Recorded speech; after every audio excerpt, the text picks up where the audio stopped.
హృదయముతో ఆమె దేవుని స్తుతించింది.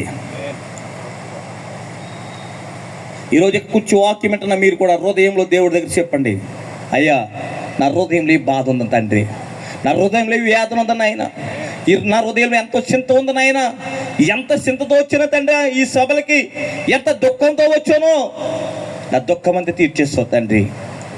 హల్లెలూయా. ఇంటికి వెళ్ళిన తర్వాత మళ్ళీ ఏం చేయాలి? లేదని చెప్పండి, అన్నాక వెంటనే పిల్లలు వచ్చారా వెంటనే కలిగేస్తారండి. మరి ఎందుకు వెళ్ళలేదామే? ఒక నమ్మకము.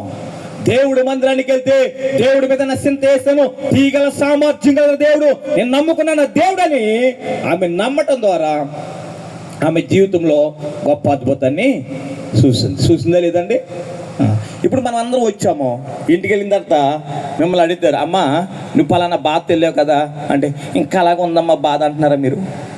ఇంకా అలాగ ఉందమ్మా సమస్యలు అంటున్నారా? లేదు. మీరు ఏం చెప్పాలి చెప్పనా? నా దేవుడు ఈ రోజు నాతో మాట్లాడాడు, నా చింతలన్నీ ఎప్పటికప్పుడు తీసేయగల సామర్థ్యం కలిగిన సామర్థ్యం కలిగిన దేవుడు నేను నమ్ముకున్నాను.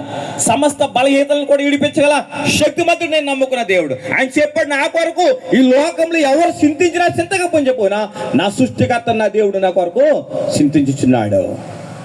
హల్లెలూయా, హల్లెలూయా. కాబట్టి మనమందరం కూడా ఆ రీతిగా మనం ఉండాలి.